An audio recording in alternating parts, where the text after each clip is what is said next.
Oi pessoal, vamos para a nossa aula de número 23. Estamos caminhando pela NBR 6122 2019. Vem comigo! Bom, pessoal, vamos começar a nossa 23ª aula da NBR 6122 de 2019.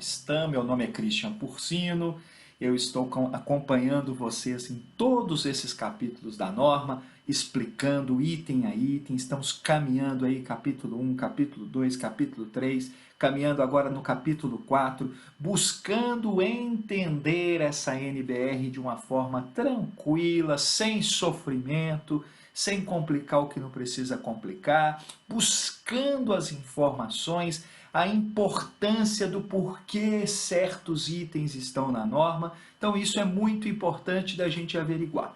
E deixando bem claro o quão importante é para projeto e execução a questão da investigação geotécnica. Isso é muito, muito importante. Então o nosso moto que a gente vem acompanhando várias aulas aí, que projeto e investigação de solo não é custo, é investimento. E isso é importante para a gente conversar todos os capítulos que a gente vem acompanhando aqui, né? Então hoje nós vamos para a parte 11 do capítulo 4 de investigação geológica e geotécnicas, onde a gente vai buscar aprimorar os nossos conhecimentos de quê? De ensaios, né? Então a gente já veio acompanhando anteriormente no item 4.5, nós falamos das investigações complementares de campo, onde a gente buscava parâmetros de resistência, de deformabilidade, de permeabilidade, olhamos os ensaios de campo para obter esses parâmetros, como obter esses parâmetros, o cuidado necessário para que esses dados de entrada para os projetistas e para os executores, o quão importante isso é, né? Nós falamos nessa situação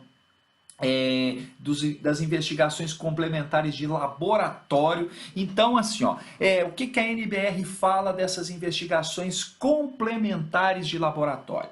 Estes ensaios visam também, né, classificar os solos, determinar parâmetros de resistência, deformabilidade e permeabilidade. Só que aonde? No laboratório.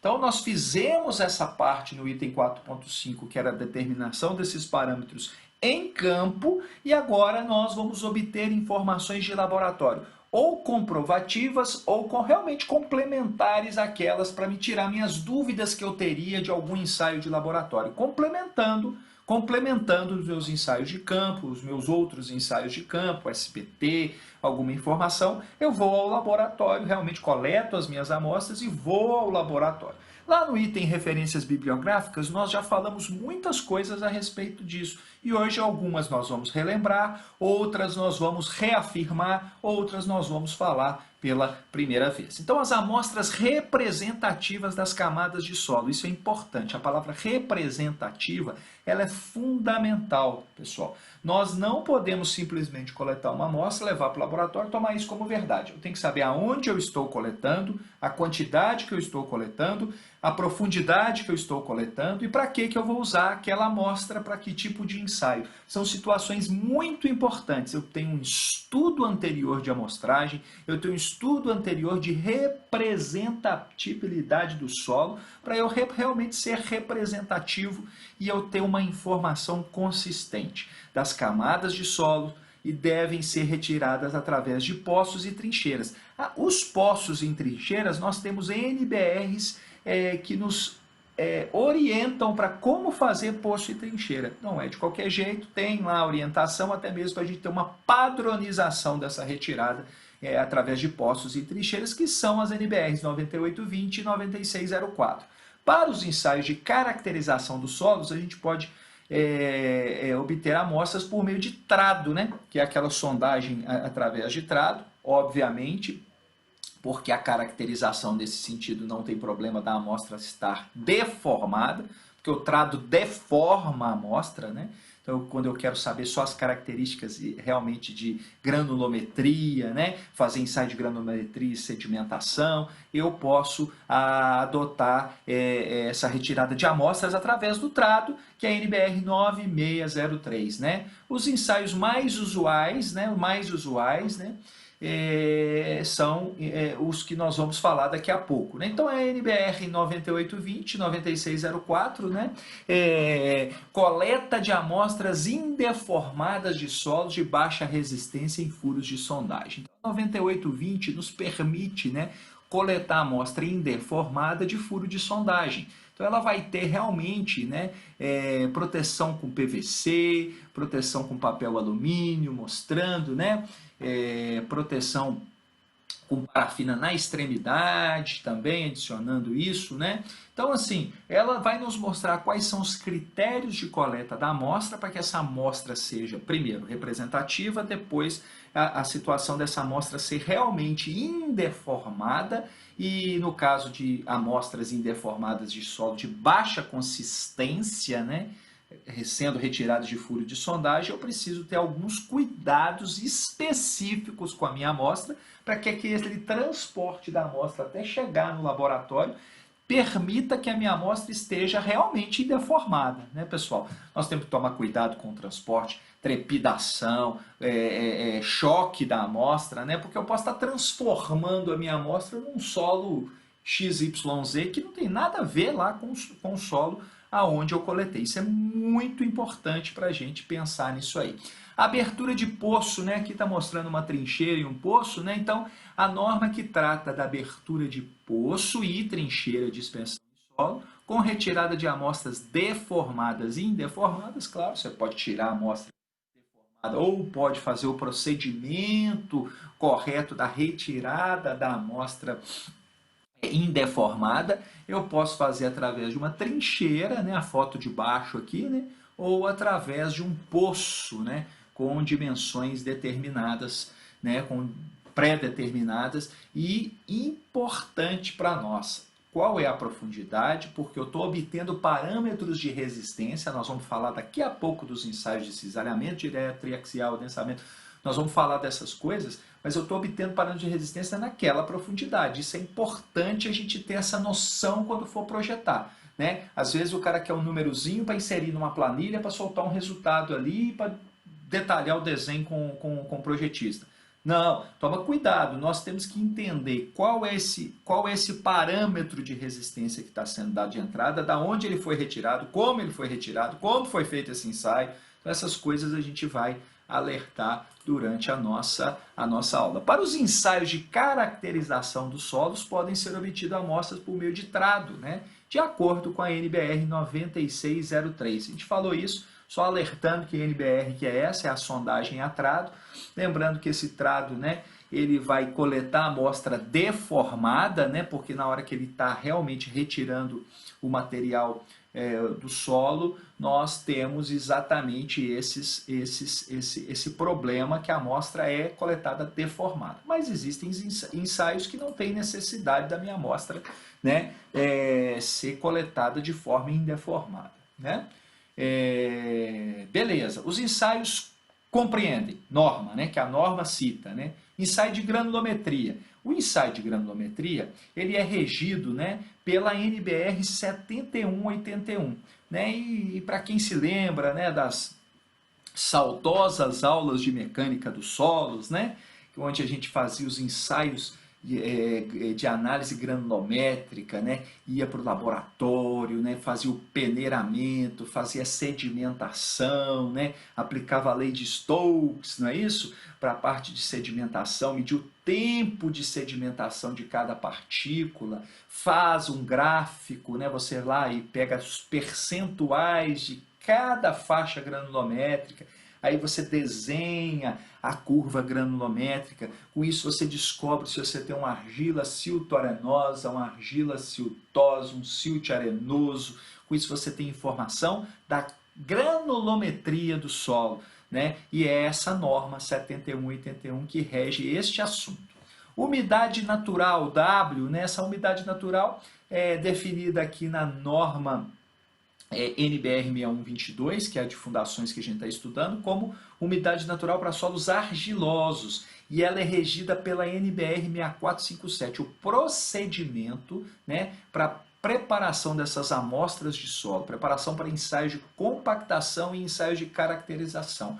é indicado essa norma para esse procedimento de ensaio, que também lembramos que nós estamos falando de ensaio de laboratório. Eu posso obter umidade natural em campo? Posso obter umidade natural em campo a partir de SPID ou alguma outra informação lá em campo.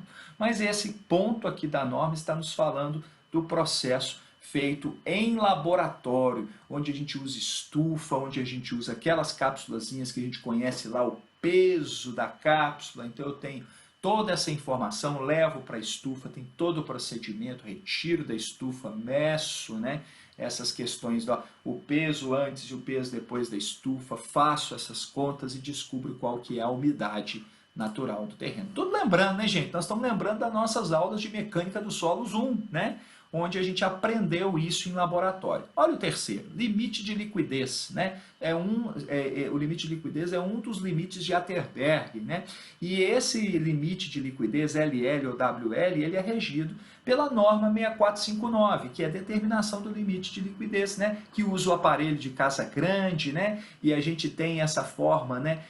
De colocar, e essa norma nos ensina isso, né? Aonde eu coloco, como que eu moldo essa amostra, né? Quantos golpes, né, que eu fico dando nesse aparelho de Casagrande, poc, poc, poc, né? Até eu conseguir fechar uma ranhura que a gente faz, né, exatamente no centro dessa amostra, né? Então, e depois eu meço essa umidade correspondente, né? E com isso nós vamos ter exatamente um gráfico onde eu vou obter o limite de liquidez, né, correspondente lá, 25 golpes, aí a gente trabalha nesse limite de liquidez. E o outro limite é o limite de plasticidade. O limite de plasticidade, que é também conhecido como LP ou WP, são para solos argilosos também, né?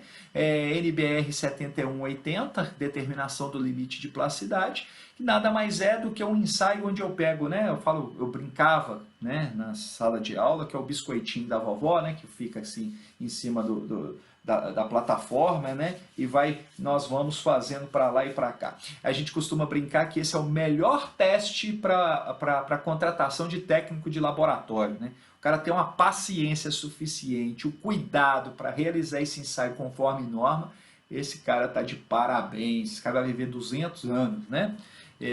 Então, na verdade, é um cilindro, né, de mais ou menos 3 milímetros de diâmetro, né, e 10 milímetros, na verdade é o tamanho da palma da sua mão, mas uma orientação, 10 milímetros de comprimento, né? E ele é feito num vidro jateado e a gente vai fazendo esse movimento até obter as trincas, né? Quando começa a fissurar, né? Começa a fissurar a amostra, a gente mede essa umidade correspondente e é o nosso limite de plasticidade do solo. Lembrando, né, gente, vocês estão percebendo, e aí nós vamos alertando, que tudo isso é um embasamento para você chegar e fazer a sua fundação.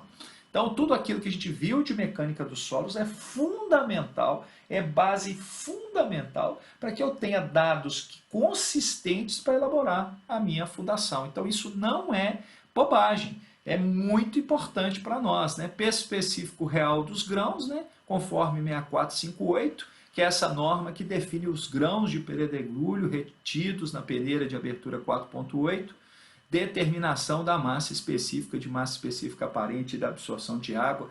Com isso nós obtemos nosso gama G, nosso ρ G, nossa determinação da massa específica dos grãos, né? Dos grãos mesmo, que é a parte sólida do solo, né? Lembrando, né? O solo tem vazios, o solo tem a parte líquida, o solo tem a parte sólida, né? Tudo isso compondo, né? Vazios mais parte sólida e tudo isso importante para nós. E hoje, para botar a cereja do bolo da nossa aula, temos lá no item 462 o ensaio de cisalhamento direto. Esse cisalhamento direto ele tem vantagens e tem desvantagens. A vantagem nós vamos falar e desvantagem também nós vamos falar. Onde que ele é supimpa, né? Cisalhamento direto, né? Ele é supimpa, por exemplo, quando eu já conheço, né, a seção, a fratura, a direção do meu solo onde é mais fraco. Então eu já faço o ensaio na direção mais fraca, né? Já provoco esse deslocamento, né, na seção mais fraca e já obtenho parâmetro diretamente do meu solo de forma correta. Então esse ensaio, segundo a NBR 6122 de 2019, visa determinar os parâmetros de resistência ao cisalhamento do solo. Quem? Intercepto de coesão e ângulo de atrito. É o que a gente busca, né? Eu sei o φ. Intercepto de coesão, intercepto no gráfico, nós vamos ver isso aqui, e o ângulo de atrito, que é a inclinação do gráfico da envoltório. Então é isso que nós buscamos. E o cisalhamento direto nada mais é, né, do que sobre um controle de velocidade, um deslocamento, né? Você provocar esse cisalhamento sob condição completamente drenada, a gente obtém os deslocamentos, obtém essas tensões de cisalhamento e obtém informações necessárias. Eu posso ter amostras, né, gente? Amostras quadradas, amostras circulares, e elas são provocadas, literalmente um cisalhamento na amostra, né? Aqui está mostrando, aqui tem uma amostra rompida, né? E isso é determinado para nós quais são esses parâmetros, né? Esses parâmetros do meu ensaio de cisalhamento, né? Aqui, ó, mostrando aqui de novo aqui o equipamento, né? Nós temos uma força normal provocando uma tensão normal na amostra, e eu tenho uma tensão, uma força cisalhante aplicado naquela área da amostra, provocando uma tensão de cisalhamento na minha amostra, obtendo com isso, né, essas informações de deslocamento. Aqui está mostrando até uma amostra indeformada, obtenção de uma amostragem aqui para o ensaio de cisalhamento, né? Outra figura mostrando esse ensaio de cisalhamento, a superfície de cisalhamento aqui, força aplicada de cisalhamento, força normal de confinamento, né? Superfície de deslizamento mostrando para nós. Então, basicamente, o que é esse ensaio de cisalhamento direto? Ele é baseado no critério de Coulomb, né? Aplica-se uma tensão normal em um plano e verifica-se a tensão cisalhante que causa a ruptura. Então eu aplico essa tensão de confinamento e aplico a tensão cisalhante até obter essa ruptura da amostra. Vou medir deslocamento horizontal e vertical ao longo do ensaio. Então quanto que isso tá variando, né? Horizontalmente e verticalmente, isso é medido no meu ensaio, né? E com isso nós conseguimos obter então, né, essa envoltória. A partir de 3 corpos de prova, a gente obtém uma envoltória de resistência do solo, que vai nos dar as informações, né, as informações necessárias do intercepto de coesão, que é a interseção dessa curva, e a inclinação dessa reta, né, a inclinação que vai ser o meu ângulo de atrito. Então, em caso, né, no caso geral, né, o ensaio é realizado sob deformação controlada, velocidade constante, né? Então, tenho essa informação, então eu tenho uma deformação horizontal controlada, velocidade constante. Como não há controle de medida de poro-pressão, né? Ou medida, né, controlar ou medir essa poro-pressão, o ensaio é realizado sob condição drenada. O que é isso? Velocidade de cisalhamento tal que não sejam geradas pressões neutras, né? E uma pequena relação altura-diâmetro, isso me garante essa condição drenada do meu ensaio. Então o ensaio de cisalhamento ele é mais simples, mais rápido, mais objetivo, né? Então ele é simples, prático, tem um custo mais baixo, né? Permite determinar a resistência residual. Isso é uma vantagem para mim do ensaio de cisalhamento, é uma vantagem. O que eu tenho que tomar cuidado é exatamente o que eu falei no início desse ponto, é que eu estou forçando um cisalhamento numa determinada seção. E como eu estou forçando esse cisalhamento numa determinada seção, eu estou pré-determinando um plano de ruptura, que pode não ser o plano de ruptura mais desfavorável daquele solo, naquela posição, se eu não tomar cuidado. Então, não é simplesmente, eu fiz o cisalhamento direto, eu obtive a informação, fui para o laboratório, gastei dinheiro com isso. Cuidado! Você pode estar usando informações de forma leviana, de forma a não se responsabilizar realmente por uma informação. Ou seja, você precisa saber o que você está fazendo, galera. Não permite controlar a poro-pressão, uma desvantagem. Estado de tensões completo não é conhecido. Então, pessoal, Tomem cuidado, preciso aprimorar os meus ensaios para obter mais informações? Com certeza. Preciso ter informação de campo associada à informação de laboratório? Com certeza. Mas eu preciso saber aonde eu estou amostrando, o que eu estou mostrando, como eu estou ensaiando, o que eu estou ensaiando, como eu estou ensaiando, as formas que eu tomo cuidado no laboratório para executar esses ensaios. Tudo isso é fundamental, porque senão nós estamos fazendo um monte de bobagem, obtendo um parâmetro C e φ ali no final, que não é representativo, né? É aplicando em metodologias que têm lá suas limitações e obtendo um resultado que pode nos complicar lá na hora da execução da obra, beleza? Então eu conto com o apoio de vocês, conto com a divulgação do canal, estamos crescendo, estamos caminhando, trabalhando duro para passar para vocês informações consistentes, continuando ainda no capítulo 4, agora falando de ensaios de laboratório também na próxima aula, vamos falar de ensaio triaxial, vamos falar de ensaio de adensamento e o quão importante eles são para a nossa engenharia geotécnica de fundações. Conto com o apoio de vocês, com o like, com a divulgação, deixe o seu like, divulgue o canal e um abraço para vocês e até a próxima aula. E aí, pessoal, gostaram dessa aula número 23? Especificamente estamos tratando dos ensaios, dados muito importantes para a gente fazer projeto. Espero que vocês possam compartilhar o canal e vamos dar o like, deixar o seu like aí. Conto com vocês e com a divulgação do canal. Um abraço!